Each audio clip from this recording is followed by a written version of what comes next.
वो कर्मा एक जाट थी, जाति की जाट थी, नीच जाति की थी। वो रोज आती, कभी कुछ बना करके लाती तो कभी कुछ बना करके लाती, और कभी फल ला लेती तो कभी फूल ले आती। एक समय की बात है, एक कर्मा बाई ना आम के फल लेकर के टोकरी भर लाई, और जब आम का फल लेकर कर्मा बाई आई ना, तो पुजारियों ने उसे धक्का देकर बाहर खड़ा कर दिया, और कड़ाके के धूप में खड़ी कर्मा बाई रोते रोते रोते रोते वो आम का फल एक एक फल पकड़ती और हाथ से छोड़ती, फिर पकड़ती, फिर छोड़ती। हाथ में आम के फल पकड़ती, ये सब देखते, हाथ में रहता ये सब देखते, लेकिन जैसे ही छोड़ती वो फल गायब हो जाता। अब वहां पर ऐसी चर्चाएं उठने लगी, अरे ये जादू टोने वाली है, भैया इसके पास मत जाना, ये तो फल को भी गायब कर देती है। गांव वाले यही सोचने लगे, और जब गांव वालों ने सोचने लगे तो एक दिन कर्मा बाई जब ऐसा किए तो उसके दूसरे दिन जैसे ही पुजारी ने जगन्नाथपुरी के भगवान जी के वस्त्र बदलने के लिए वस्त्र खोले, तो भगवान के विग्रह के पीछे इतने सारे आम की गुठलियां पड़ी हुई। अब कहे कि अरे हमने तो ये आम की गुठलियां देखे ही नहीं, न रखे, कौन लाया है यहाँ? पता न चल पाया किसी को, और किसी ने सोचा भी नहीं कि कर्मा बाई के फल है। अब आज तो कन्हैया आम खा लिए, और दूसरे दिन फिर कहने लगे कि मैया आपके हाथ से ना मैं खिचड़ी खाऊंगा, खिचड़ी मुझे बड़ा पसंद है। कर्मा बाई खिचड़ी बनाती और रोज 5 बजे आकर के ठाकुर जी उनके हाथ के बनी खिचड़ी खाते और चले जाते। एक दिन की बात है, 7 बजे खुलती है वहां की मंदिर, और जैसे ही 7 बजने वाले थे, भगवान कर्मा बाई के दरवाजे पर खड़े हुए थे। कर्मा बाई को बुखार आ गया था, इसलिए खिचड़ी बनाने में थोड़ी देरी हो गई, तो वो चिल्लाने लगे, जल्दी कर्मा, जल्दी कर्मा, जल्दी कर्मा, इसलिए उसका नाम पड़ गया कर्मा। और भगवान जल्दी जल्दी जल्दी जल्दी खिचड़ी खाए गरमा गरम, और जब खाएगा तो पानी पीना भूल गए और हाथ भी धोना भूल गए। जगन्नाथपुरी भगवान जी वहां जाकर के वापस विग्रह मूर्ति में बैठ गए, और जब बैठे भगवान के द्वार जब खोले गए, पंडित जी ने देखा कि उनके मुख पर खिचड़ी का लेप लगा, छू कर देखे तो गर्मा गर्म। बोले अरे पूरे गांव में पता लगवाओ किसके घर में अभी ताजी ताजी खिचड़ी बनी है। तो जाकर देखा कर्मा बाई के बर्तन धो रही थी। कहा कि कर्मा क्या तुमने खिचड़ी बनाए? बोले हाँ हाँ, अरे मैं क्या बताऊं, पिछले 1 महीने से ये जो लाला है ना मुझे परेशान करके रखा है, 5 नहीं बजता दरवाजे में आके खड़ा हो जाता है, मुझे जल्दी खिचड़ी दे। उस दिन से फिर भगवान के जी में, पूरी जी में खिचड़ी का भोग चढ़ना प्रारंभ हुआ। भगवान को बस भाव से खिलाओ, चाहे आप खीर खिलाओगे तो भी उतने ही मग्न, खिचड़ी खिलाओगे तो भी उतने ही मग्न। भगवान को बस भाव से खिलाना होता है। आज विदुर जी महाराज जब माखन मिश्री लेकर के आए, तो वह माखन मिश्री भगवान ने रखे, और जैसे ही माता विदुरानी लाई थी जो केले, उसके छिलके भगवान खाना प्रारंभ किए। और कितने केले के छिलके खाए भगवान जी ने? विदुरानी के हाथ से भगवान ने केले के छिलके खाए, ये तो सब जानते हैं, लेकिन कितने खाए? भागवत की कथा सुने? भागवत की कथा सुने हैं कभी आप? तो कितने कितने छिलके खाए भगवान जी ने? 1 2 3 4। आप कितने छिलके खा सकते हो? आप लोग कितना खा सकते हो? अच्छा छिलका छोड़ो, केला कितना खा सकते हो? भगवान ने 1 2 5 10 छिलके नहीं खाए, तो 40 छिलके खाए ठाकुर जी ने पूरे के पूरे। और 40 छिलके के खाते तक उनको पता नहीं चला कि मैं छिलका खा रहा हूँ कि फल खा रहा हूँ। इतने भाव में डूबे थे करेंगे। 40 केले के छिलके ठाकुर जी खाए हैं। आप ठाकुर जी ने जब 40वां नंबर का केले का छिलका खाया और 40वां हाथ में रखा, विदुर जी ने कहा महाराज क्या कर रहे हैं आप? अरे फल तो फेंके जा रहे हैं, बस छिलके खाए जा रहे हैं। मैंने आपके लिए माखन मिश्री लाए हैं, माखन मिश्री खाइए। और जब माखन मिश्री की बात कहे तो विदुर जी महाराज को एक निवाला मिश्री खाया, माखन खाया और प्रभु के आंख से आंसू झरने लगे। कहे कि विदुर काका बुरा मत मानना, लेकिन मैं सत्य कहूं तो मुझे खाने में केवल 2 बारी आनंद आया है। विदुर आज विदुरानी काकी के हाथ से ये केले के छिलके कृष्ण अवतार में और सबरी के हाथ के वे राम अवतार में केवल 2 बारी मैंने पेट भर भोजन पाया। आज भगवान तृप्त हुए हैं और अनंत वरदान देकर के श्री विदुर जी महाराज को विमल भक्ति प्रदान करके द्वारका की ओर गए हैं। आइए हम सब भी आज भगवान श्री ठाकुर जी को केले खिलाएं। ठाकुर जी जब विदुर के हाथ के 40 छिलके खा सकते हैं तो हमारे हाथ के 4 निवाला केले तो खा ही सकते हैं। इसलिए सभी भाव से केले का फल ठाकुर जी में अर्पण करेंगे और आनंद लेते हुए भाव आनंद से यह भजन का श्रवण करेंगे। बोले बांके बिहारी लाल की।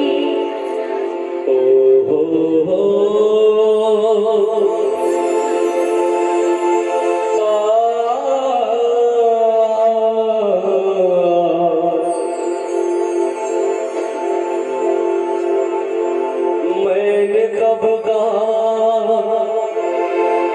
मुझे दुनिया का मोल दे, लगी है फांस दिल में निकाल दे।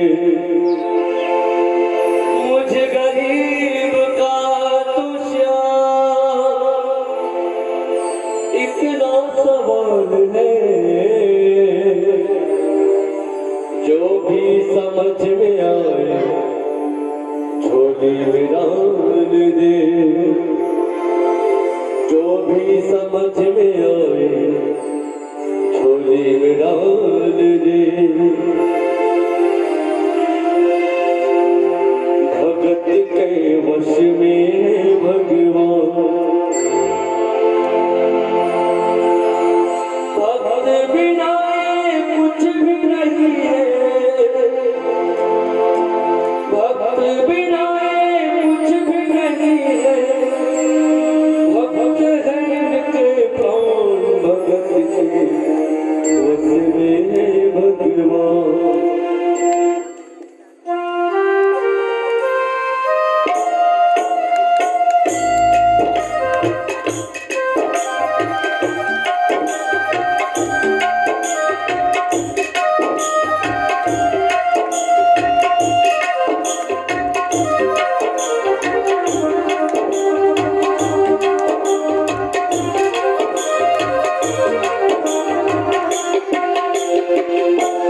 भगत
मुरली वाले की रोज वृंदावन डोले कृष्ण को नल्ला समझे कृष्ण को नल्ला बोले कृष्ण को नल्ला समझे कृष्ण को नल्ला बोले भगत मुरली वाले की रोज वृंदावन डोले कृष्ण को नल्ला समझे कृष्ण को नल्ला बोले कृष्ण को नल्ला समझे कृष्ण को नल्ला बोले रामकरण बोला कृष्ण से रामकरण बोला कृष्ण से अपने पुत्र समान भगत के बस में भगवान भगत के बस में भगवान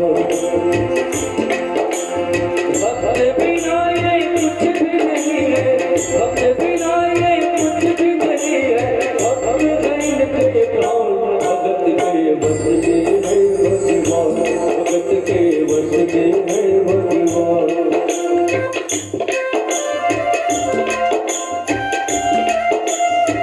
सभी भाव से गाइए जय।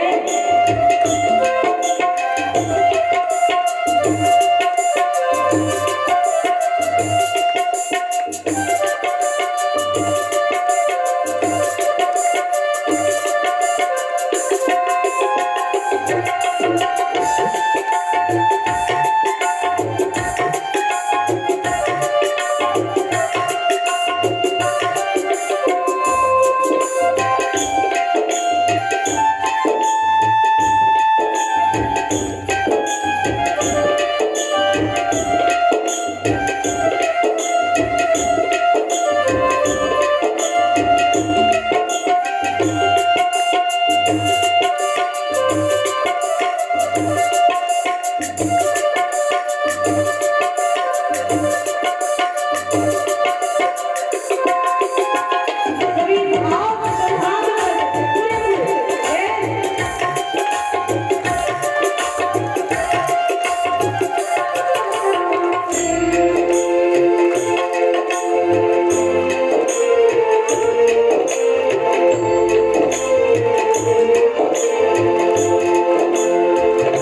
वो अपने कृष्ण लला को गले से लगा कर रखे लाल लगा कर रखे अपने कृष्ण लला को गले से लगा कर रखे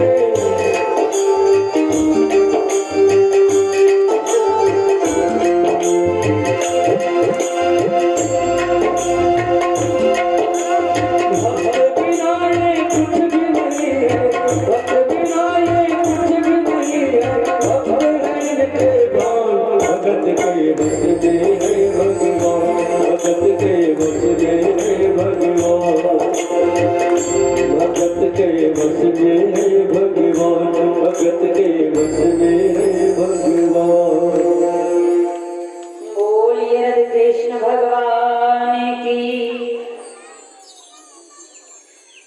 ये विदुर जी महाराज का पुनः मोक्ष हुआ। विदुर जी पूर्व जन्म में थे कौन, क्यों इनको दासी पुत्र बनना पड़ा? तो बताया एक समय की बात है, श्री विदुर जी महाराज यमराज थे। विदुर जी कौन थे पूर्व जन्म में? यमराज। और मांडव्य ऋषि बड़े पहुंचे हुए संत थे। एक समय कुछ चोर राजकोष, एक राजा के राजकोष से चोरी करके आए और 4-5 पोटली जो चोरी के जेवर से भरे थे उसे मांडव्य ऋषि के आश्रम में छोड़ दिया। और उनके आश्रम में जब छोड़ा ना तो मांडव्य ऋषि अब समाधि पर लगे हुए थे। मांडव्य ऋषि को ही चोर समझकर राजा के सैनिकों ने उसे ले जाकर के बंदी बना दिया, यहाँ तक कि सूली पर भी चढ़ा लिया। लेकिन मांडव्य ऋषि बड़े विद्वान, बड़े तपस्वी थे, सो सूली पर तो चढ़ा दिए लेकिन मरे नहीं। 1 घंटा बीते, 2 घंटा बीते, कई दिन बीते, मरते नहीं। और जब मरे नहीं तो उसके तप के बल देखकर राजा भयभीत हुआ और उसे सूली से नीचे उतार दिया। और जब नीचे उतारा तो मांडव्य ऋषि जो है मृत्यु लोक से यमलोक चले गए और जाकर के प्रश्न किया यमराज से, मेरी गलती क्या थी? यमराज भी डर गए, इसे कुछ तो गलती बताना ही पड़ेगा वरना ये मुझे छोड़ने वाला नहीं है। और वैसे मुझसे भूल हो गई है, लेकिन फिर भी कोई भी बहाना बनाकर मैं निकल लेता हूँ। कह दिया, जब तुम 3 वर्ष के थे ना ऋषिवर, उस समय तुमने एक तितली को पकड़कर कांटों से चुभोया था, इसलिए आज तुम्हें सूली पर चढ़कर कांटों का वो डंक का पीड़ा भुगतना पड़ा। मांडव्य ऋषि ने कहा, 3 वर्ष की आयु में लोग बालक अबोध होता है और उस अबोध बालक का तुम फल आज दे रहे हो, इतने से उम्र के ढल जाने के बाद। इसलिए जाओ, मैं तुम्हें श्राप देता हूँ, तुम भी मृत्यु लोक में जाओ और दासी पुत्र बनो। वही मांडव्य ऋषि के श्राप से विदुर जी महाराज मृत्यु लोक में यमराज जो थे वो आकर के विदुर बने और अपना कर्म को संवारा और कर्म को संवार करके श्री विदुर जी महाराज अंत में भगवान के दरबार में गया। इसलिए हर पल हर क्षण यही प्रयत्न करते रहो कि तुलसी कुत्ता राम का मोदिया मेरा नाम, कंठे डोरी प्रेम की चित खींचो उत जान। हम राम के कुत्ते के समान हैं, वो हमें अंदर ना बुलाए ना सके, बाहर से अपना ले, बस तुलसीदास जी का भाव है। हम बाहर से ही खड़े रहेंगे तब तक जब तक मेरे कृष्ण मुझे अंदर बुलाने को आतुर ना हो जाए, तब तक मैं उनकी द्वार पर ही प्रतीक्षा करूंगा, क्योंकि भगवान अधिक समय तक भक्त से दूर नहीं रह सकते। कृपा पर कृपा करने की आदत होती है कृष्ण को। एक छोटा सा भाव किसी ने बड़ा ही सुंदर कहा है कि कृपा पर कृपा तुम किए जा रहे हो, कृपा पर कृपा तुम किए जा रहे हो, लेकिन मैं अपराध पर अपराध किए जा रहा हूँ। बहुत सोचता हूँ भूल होगी न मुझसे, फिर भी उसी को मैं बार बार दोहराते जा रहा हूँ और तुम हो कि कृपा पर कृपा किए जा रहे हो। कपट मन में लेकर मैं भगत बन रहा हूँ, कपट मन में लेकर आज मैं सबके सामने भगत बन रहा हूँ और फिर भी कन्हैया तुम कृपा पर कृपा किए जा रहे हो।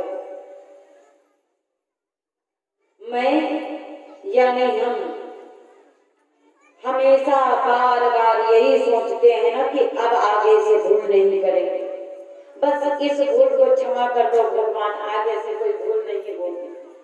और हर बार भगवान भी यही सोच कर क्षमा करते हैं और हर बार हम एक नया भूल कर बैठते हैं।